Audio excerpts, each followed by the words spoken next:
want to start by saying that my thoughts and my heart are with the victims in Arizona and obviously the victim's family here in New York. That is where all of our focus should be and our priority.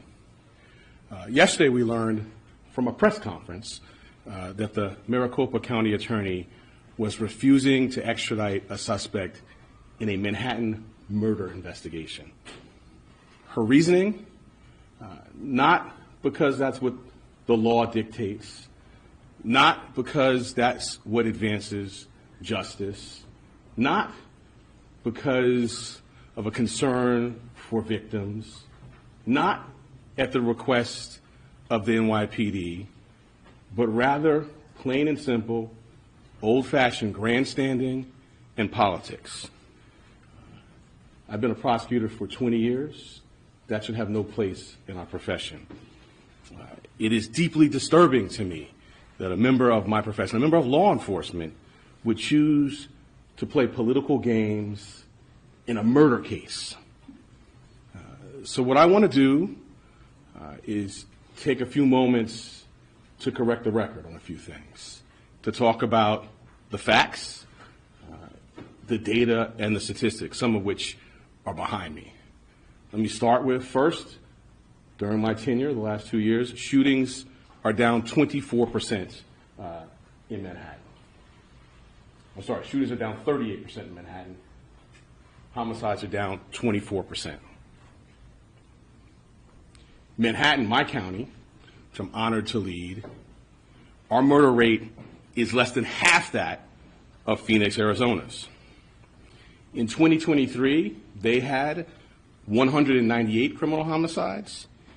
Here in Manhattan, we had 73. As I'm sure you've heard our mayor say before, we are the safest big city in America, and that is true. Overall crime is down in New York City. It is down even further in Manhattan. Indeed, Manhattan is driving that decline. That is the data. Those are the facts. And these facts and statistics don't come out of thin air. They're not a coincidence. They are a byproduct of the hard work of the career public servants and prosecutors in the Manhattan DA's office and the hardworking men and women of the New York Police Department, which is second to none in law enforcement in our country. Again, working together, for example, we prosecuted 20% more gun cases. This is the data. These are the facts. County DA Mitchell has, I don't know how else to say it, just got it wrong at every single turn. She professes concern that a murder suspect in Manhattan would be released.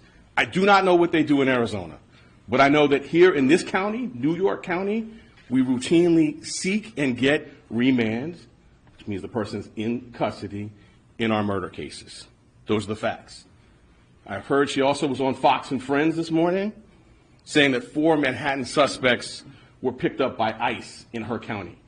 This has demonstrably been proven to be false now for weeks. So to repeat a baseless falsehood on national TV is beyond the pale. The Department of Homeland Security, ICE, has said these were not those 4 suspects. The NYPD has said that. My office has said it publicly. Different names, different dates of birth, different fingerprints, different people. My office has indicted 7 people in the despicable and heinous attack on 2 of New York's finest. Those 7 people have appeared in New York court and are being held, as we speak, in pretrial detention. Those are the facts. Let me talk about extradition. This is a process that professional prosecutors do literally every day of the year. Red state, blue state, purple state, it does not matter. What matters are the facts and the administration of justice. So it pains me to be talking about this publicly. This is something that professional prosecutors like those in my office are handled by a phone call. And their questions like, What do your victims need? Is there an age issue? Do we need to move faster here or there? What are the statute of limitations in your case? Do you have any evidence that might spoil? Those are the questions that professional prosecutors ask. They do not go on TV and have a press conference and grandstand about the nuts and bolts process of extradition. That ignores the needs of the case. It cheapens justice, and it does not center the victims. It is inappropriate. I've been doing this now for 20 years. I have never seen anything like it, let alone in a murder investigation. So let me be clear what we do in Manhattan. In the words of my most famous predecessor, this is what we wake up and do every day. We follow the facts without fear or favor. The job is simple. I tell this to our new ADAs who start. You do the right thing, you do the right thing for the right reason, and you do the right thing in the right way. That's the job, that's the role, that's what I've done for 20 years, that's what I will continue to do. My sincere and abiding hope is that my counterpart in Arizona will start to do the same. I'll take questions. Okay, at this stage of the game, is there anything that you can do? Well, I hope, as I said in my last remarks, that reason and professionalism will take hold. The process, the next step in the process, typically, and we anticipate here, will be a hearing in Arizona where the defendant will have the opportunity to consent or not to extradition. If he consents, it's a moot issue. But what I'm hoping is that we will have regular professional conversations about the nuts and bolts administration of law. That's what we need to do. It pains me to be here talking about this. This is a phone call. What if he doesn't consent?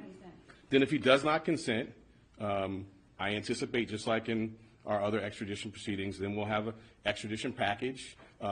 Interestingly enough here, this is an issue that goes from governor to governor after it's prepared. So in some ways, that underscores the political grandstanding. This is not the Maricopa County Attorney's decision, and I'm hoping that facts, law, justice, and reason will prevail. Doesn't the suspect have to fight the charges there first before coming here anyway? No, then that's the matter. When I talk about what professional prosecutors do, that's the phone call I'm talking about. That's the conversation. Now, we have a homicide case, so there's really nothing more important than a murder case. So I would think that should take priority. But the conversation that is supposed to take place, because there are victims in Arizona too, and that's a serious case. What's supposed to happen is, do you need to go first for some reason? Do you have a victim who has a health issue? What are the statute of limitations on assaults in Arizona? What is the evidence? And then I talk about what we need here. That's what's supposed to happen. Not at a podium, but behind a desk with books of law, with professional prosecutors talking. That's what I'm hoping my counterpart with General will get back to. What's next for you? Do you have or do you plan on sending anyone there from your office to fight this expedition? Well, what's next, as I said, is the hearing, and we'll take it from there. We'll see. I won't sort of deal in hypos. That's what's next. Ayana? So it sounds like you believe that your case should be prosecuted first before the Arizona case because this is a murder and their cases are not. Is that correct? Well, look, it's a little more nuanced than that. And we've talked a lot, so you know me, right? It's driven by the facts. It's driven by the circumstances. What I know is that both cases are important. And as a general matter, a murder investigation is nothing more important than that. But the conversation that's supposed to happen is the ones I've talked about. They may have a statute of limitations issue in Arizona, right? They may have an issue about a piece of evidence, that's they may be worried about someone's memory may fade. But that's the conversation. That's the granular work that professional DA's offices, that my career public servants do every single day. And again, without regard to blue state, red state, purple state, green state, this is about justice. This is about those victims. So we want to have that conversation. And has the Maricopa County prosecutor, has she reached out to you? Have you guys had any conversations? She had a press conference. Julia? Yeah, Mr. Bragg, don't you think, though, that she was making more reference to the appearance that your office lets people out without bail, that there are, in the case of the officers, the assault-on officers, that those defendants were let out without bail and had to be found or located, and that your office is not tough on particular defendants? So I'm not going to engage in conjecture what's in her head, but this is the data, Julietta. This is the data, right? 24% decline in homicides in 2 years. 38% decline in shootings. This is the data. Manhattan is safer, and we gave you the data on the homicides in Phoenix, Arizona. These are the facts. So I don't know what's in her head, but what's in her head is not the data and what's not the facts. And you ask about Times Square again. Let's talk about the facts. She talks about 4 people found in Phoenix, different date of birth, different fingerprints, different names. Weeks later, she says that's the same person. I was going to ask you a question, but I won't ask it. I mean, you know what that is. That's not reasonable. That's not the work of career prosecutors. That's not following the facts. That's a baseless, shameless mistruth, right? So what we did here in Manhattan was we did a thorough, rigorous investigation, kind of like going for 20 years.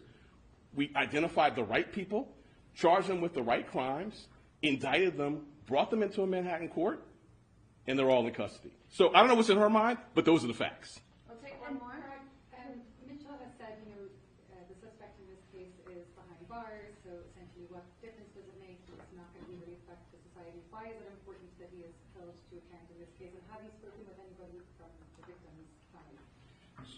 Well, you hit the nail on the head. What's important, both these cases are important, but what's important is that we center the victims, and I'm not going to talk about kind of any confidential conversations, but we center them and we not cheapen the most important type of case historically, right?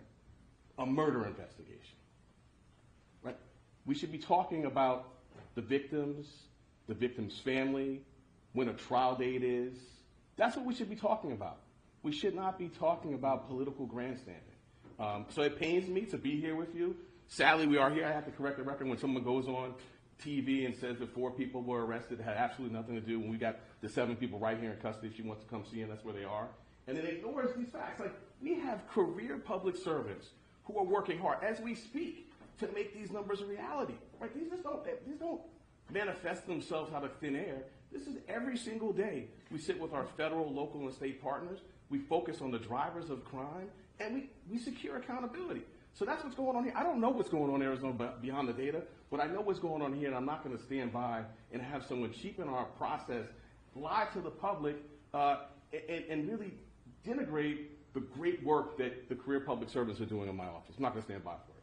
Our last question will go to Nikki. Mitchell, in her press conference, she called you out by name. Did that raise the temperature at all? What did you think when you heard that? My name doesn't matter. What matters are the victims, that justice be done, right? So if she hadn't said my name, she just said Manhattan. If she said New York City, if she said something by reference to me, that's not what matters. And I think that's the problem here, right? We're having a conversation about 2 prosecutors. The conversation should be about victims' family. That's what we do here in Manhattan. Since I've been district attorney, our use of our survivor services is up 200%. Every single ADA applicant who I interview with, I tell them about that. I said that 200% is very meaningful to me. It means that advocates and social workers and counselors are being brought in to meet with our witnesses so we can address trauma. That's what we should be talking about. So my name doesn't matter. The people of Manhattan, our safety, our security, accountability, victims, witnesses, the administration of justice, that's what matters. That's why we're here. Thank you. Thank you all.